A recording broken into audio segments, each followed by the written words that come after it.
Hello everyone, I am Reena Moore. I will teach you new topic POP के अंदर capital account. बेटा इससे पहले वाली वीडियो के अंदर हमने करंट अकाउंट स्टडी कर लिया है। आज हम स्टडी करेंगे कैपिटल अकाउंट के बारे में। कैपिटल अकाउंट्स में क्या होता है, जितने भी हम रिकॉर्ड्स करते हैं, जितनी भी हमारी ट्रांजैक्शन है किसके बिटवीन में, resident of the country and the rest of the world, जिसका सीधा इफेक्ट पड़ेगा हमारी asset and the liabilities of the resident of the country और इट्स गवर्नमेंट। सीधी बात है, इस ये कैसे नेचर की होती है, एक क्लेम है हमारा फाइनेंशियल नेचर का होता है। एक एग्जांपल देके बताती हूँ बेटा, मैं आपको एग्जांपल दे रही हूँ प्लांट एंड मशीनरी। जो आपकी प्लांट एंड मशीनरी होती है तो हम क्या सोचते हैं कि कौन से वाले अकाउंट में आएगा। एक नंबर का क्वेश्चन पूछ ले जाता है, प्लांट एंड मशीनरी को आप कौन से वाले अकाउंट में सॉल्व करोगे, करंट अकाउंट में, कैपिटल अकाउंट में। अगर आपने आंसर दिया बेटा कैपिटल अकाउंट तो आंसर हो गया आपका रॉन्ग। क्यों? क्योंकि आप क्या सोचते हो कि कैपिटल अकाउंट किस लिए, क्योंकि जो प्लांट है मशीनरी है वो कैसे वाली गुड्स है, कैपिटल गुड्स है। तो जब कैपिटल गुड्स है तो हम कैपिटल अकाउंट में लिखेंगे, लेकिन नहीं। क्यों नहीं लिखेंगे? क्योंकि हम करंट अकाउंट के अंदर सारी विजिबल आइटम लिखते हैं। विजिबल आइटम कौन कौन सी आती है, consumer goods plus capital goods. दोनों गुड्स किसके अंदर आती है, हमारी करंट गुड उसके अंदर, विजिबल आइटम के अंदर, बैलेंस ऑफ ट्रेड के अंदर।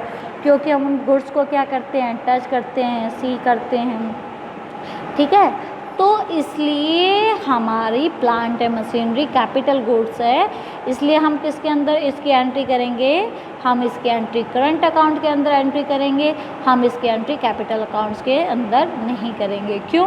क्योंकि कैपिटल अकाउंट्स के अंदर हम जो भी ट्रांजैक्शन करते हैं उसके रिगार्डिंग फ्यूचर क्लेम कर सकते हैं वे, और उसके अलावा उसका सीधा इफेक्ट पड़ता है कि हमारी एसेट्स या लायबिलिटी रेज या फिर डिफिसिट होती है। क्लियर? तो आपके कंपोनेंट है, उसके बाद है कैपिटल अकाउंट के, जैसे करंट अकाउंट के थे वैसे ही आपके कंपोनेंट कैपिटल अकाउंट के। First one is your borrowing and lending to and from abroad, यानी या तो बोरोइंग कर रहे हैं, लैंडिंग कर रहे हैं टू और फ्रॉम अब्रॉड से, टू और फ्रॉम वर्ड बेटा बहुत इंपॉर्टेंट है। All transaction relating to borrowing from abroad, जब हम बोरोइंग कर रहे हैं किसी भी प्राइवेट सेक्टर से कर रहे हैं या गवर्नमेंट से कर रहे हैं, तो जब हमने बोरोइंग की तो उसके बाद रिसिप्ट, ये जो लोन मिल रहा है या रीपेमेंट ऑफ लोन कर रहा है बाय फॉरनर, तो जो भी फॉरनर है रिकॉर्ड करेंगे कहाँ पर, पॉजिटिव साइड क्रेडिट के अंदर। वहीं दूसरी तरफ जो भी ट्रांजैक्शन है किसके रिगार्डिंग, जो भी हम लैंडिंग की है, लैंडिंग टू अब्रॉड, जो भी हम लैंड करें हैं बाय प्राइवेट सेक्टर गवर्नमेंट, तो लैंडिंग अब्रॉड या repayment of loan to abroad, वो कहाँ दिखाएंगे। देखिए फ्रॉम वाली एंट्री कहाँ पर हो रही है, फ्रॉम वाली एंट्री हो रही है आपकी positive side, debit credit side, और टू अब्रॉड वाली आपकी negative side, debit side. Second one is your investment to and from abroad है, इसके अंदर भी जब हमारी investment by rest of the world in the share of Indian company या रियल, जब हम इन्वेस्टमेंट कर रहे हैं, ठीक है, रेस्ट ऑफ द वर्ल्ड में, किसके फॉर्म में, रियल एस्टेट की फॉर्म में कर रहे हैं या शेयर परचेज कर रहे हैं, तो जब इन्वेस्टमेंट फ्रॉम अब्रॉड, जब हमने इन्वेस्टमेंट कहाँ की है बेटा, फ्रॉम वर्ल्ड है, फ्रॉम अब्रॉड में की है, तो इसका मतलब क्या है, पॉजिटिव है, क्रेडिट साइड है, क्योंकि इसके कारण हमारे यहाँ पर क्या हुआ है, ब्रिंग हुआ है फॉरेन एक्सचेंज। जब investment by in rest of the world ने कहाँ पर इन्वेस्टमेंट की है, हमारे इंडियन, जब इन्वेस्टमेंट बाय इंडियन रेजिडेंट, एक इंडियन रेजिडेंट ने इन्वेस्टमेंट की है किसके अंदर, शेयर ऑफ फॉरेन कंपनी या रियल एस्टेट अब्रॉड, तो इससे इन्वेस्टमेंट टू अब्रॉड हुई है, तो उसको हम रिकॉर्ड कहाँ करेंगे, नेगेटिव डेबिट साइड। तो ये क्या होगा, lead to outflow foreign exchange. आगे टॉपिक करवाने से पहले आपको मैं इन्वेस्टमेंट बताना चाहती हूँ, टू टाइप की होती है, एक होती है आपकी एफडीआई और एक होती है आपकी पोर्टफोलियो।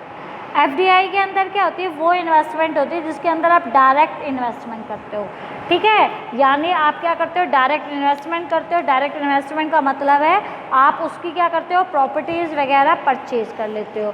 जब आपने वहाँ की प्रॉपर्टीज़ वगैरह परचेज़ की तो वहाँ की आपकी क्या हो गई है, ऑनरशिप किसकी हो गई है, आपकी हो गई है।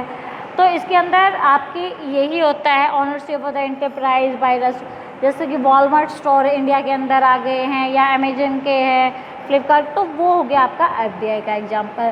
पोर्टफोलियो के अंदर क्या होता है, या फिर आप इसको एफआईआई भी कह सकते हो, फॉरेन इंस्टीट्यूशनल इन्वेस्टमेंट। इसके अंदर इन्वेस्टमेंट हम रेस्ट ऑफ द वर्ल्ड के अंदर कर सकते हैं, किस फॉर्म में, केवल shares and bonds.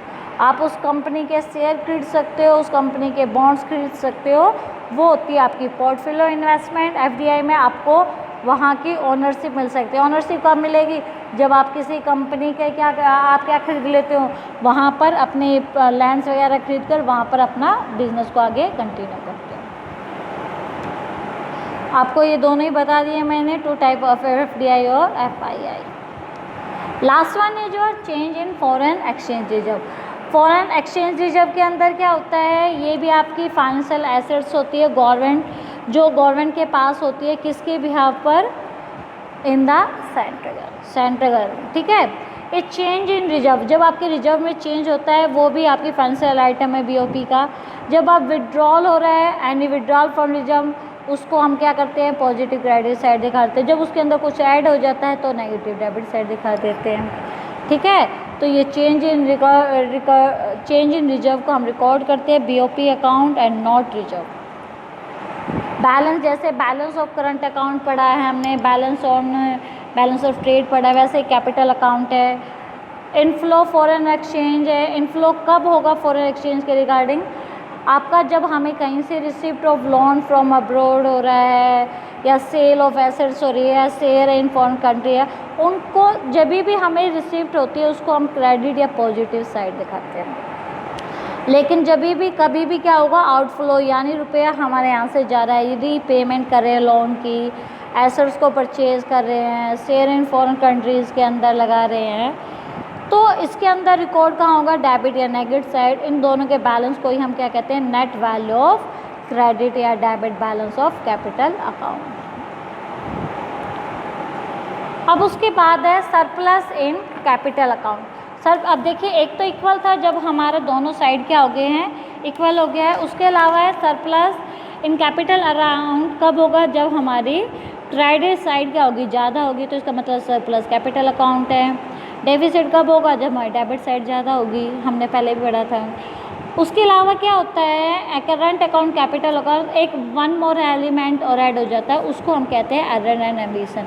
Earn and emission का मतलब है जब हम इंटरनेशनल ट्रांजैक्शन कर रहे हो, बाय मिस्टेक कोई आइटम लिखने से रह जाती है, तो उसको हम किसके अंदर लिख लेते हैं, अर्न एंड एमिशन के अंदर लिख लेते हैं, जो रिफ्लेक्ट करती है inability to record all international transaction activity.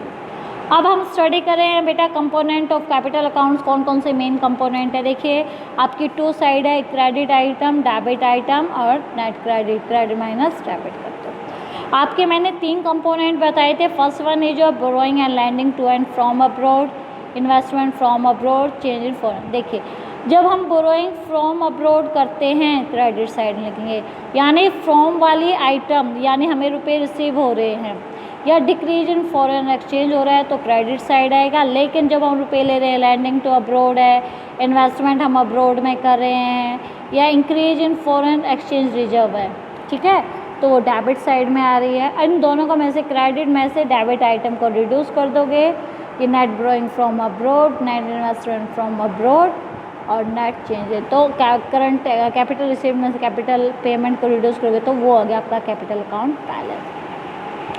Balance of current account और बैलेंस ऑफ कैपिटल अकाउंट दोनों के बीच है बेटा जो हमारा डिफिसिट बैलेंस आया है करंट अकाउंट का, ठीक है। डिफिसिट बैलेंस का मतलब है ये हमारा लॉस में चल रहा है CAD, उसको हम सेटल कर सकते हैं किससे, कैपिटल अकाउंट के, किससे, सरप्लस, ठीक है।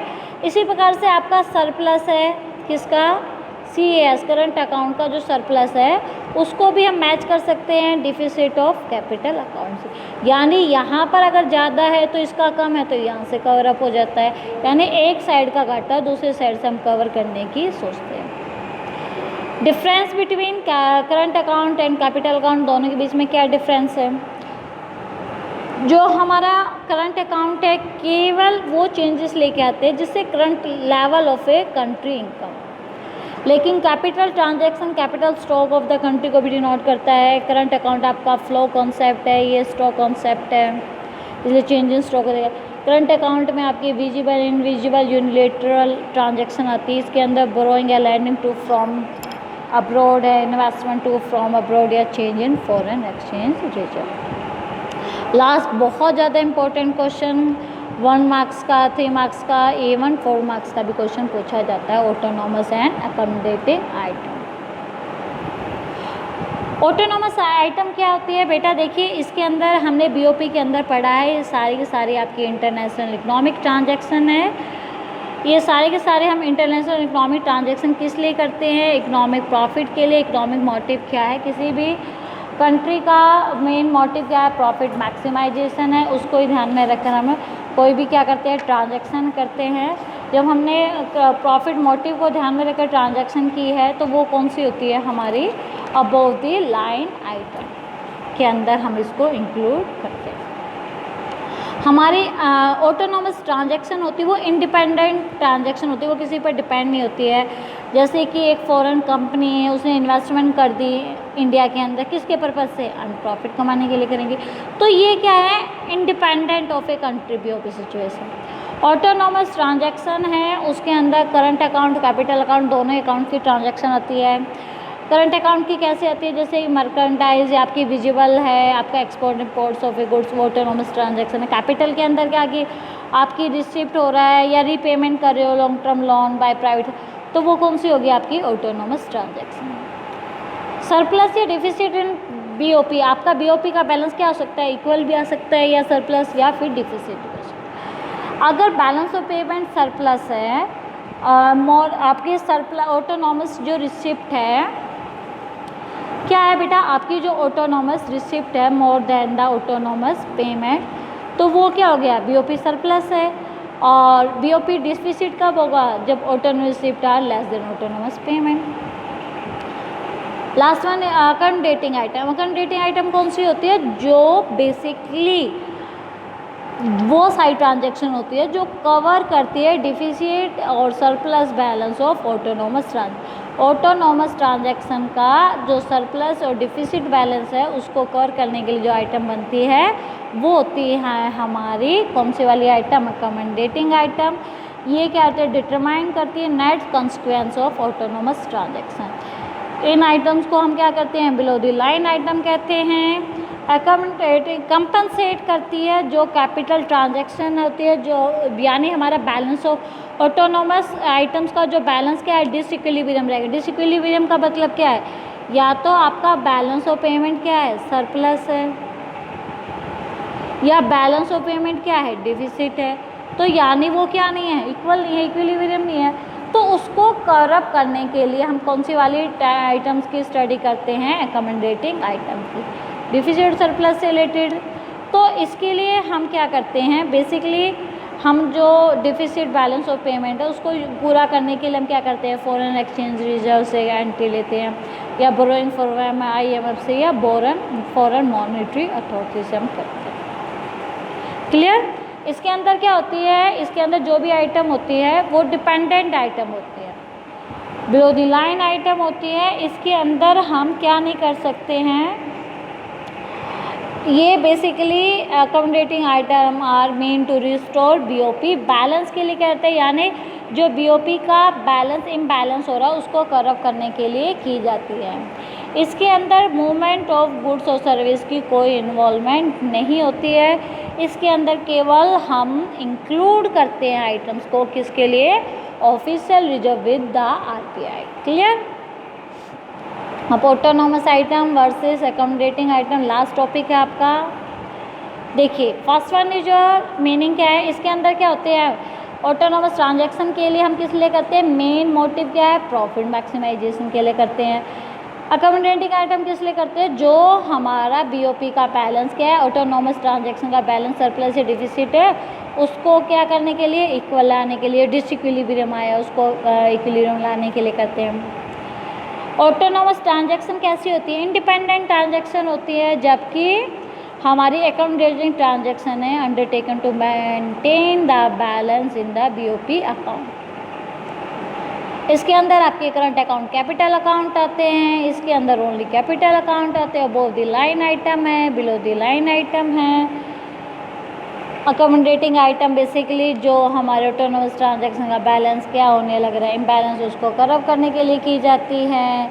इसके अंदर मूवमेंट ऑफ गुड्स इंक्लूड नहीं है। ठीक है, आज के लिए इतना ही। अभी ये चैप्टर आपका एंड हो रहा है। लास्ट वाला टॉपिक आपका मैंने स्टार्टिंग में जब फर्स्ट वीडियो बनाई थी जब भी बताया था, disequilibrium in balance of payment आपका टॉपिक क्या हो गया है, कट चुका है। इसलिए केवल इतना ही बेटा इस चैप्टर के अंदर। आज के लिए साइन आउट। नेक्स्ट वीडियो में हम स्टडी करेंगे नेक्स्ट चैप्टर। ओके।